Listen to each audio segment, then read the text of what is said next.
Police have launched a manhunt for gunmen who attacked a Beryllium security team in Harborview, St. Andrew on Tuesday afternoon. Information reaching Observer Online is that about 12:30 p.m., the Beryllium team arrived at the Harborview shopping center to deliver cash at a bank when the guards were attacked by several gunmen. A shootout ensued before the gunmen escaped. There were no injuries. Observer Online will update this story as the information becomes available. 2 men were gunned down in SpanishTown, St. Catherine Tuesday morning, sending motorists and shoppers scampering for cover in the busy capital town. The murders happened at the intersection of Young and Nugent Street this morning about a few minutes after 9. The police are doing operation in and around the town center, pursuing leads into the double murder.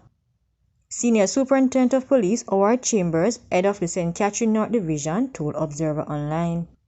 The shooting led to section of Young Street in SpanishTown being cordoned off by forensic investigators following the fatal shooting of 2 men. It is reported that about 9 a.m. a group of men were conversing along Nugent Crescent and Young Street when they were attacked by gunmen. When the shooting ended, 2 men were reportedly found suffering from gunshot wounds. The police have disclosed the identities of the 4 people who were gunned down during a home invasion in Duaneville, Trelawney, Monday night. The deceased, all of Trelawney addresses, have been identified as 51-year-old Cordell Graham, otherwise called Bia, 43-year-old Nicole White, otherwise called Sheena, both of Duaneville District, 21-year-old Amelia Livingston, otherwise called Melia, and 27-year-old Akeem Robinson, otherwise called Eddie, and Petro, both of Kinloss District. Reports are that about 9:50 p.m. the Falmouth police were summoned by residents who heard explosions. Upon their arrival, the police saw 4 people suffering from gunshot wounds. They were taken to hospital where they were pronounced dead. Police are proving the murder of a man following a gun attack in Poros, Manchester on Monday night.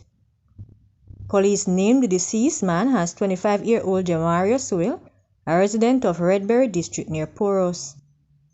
A police report said that about 8:15 p.m., Cyril was among a group of people sitting on a veranda on Magill Street off Old Poros Road when they were attacked by gunmen. Police said the attackers assaulted another man before opening gunfire, hitting Cyril multiple times. Cyril was taken to hospital where he was pronounced dead.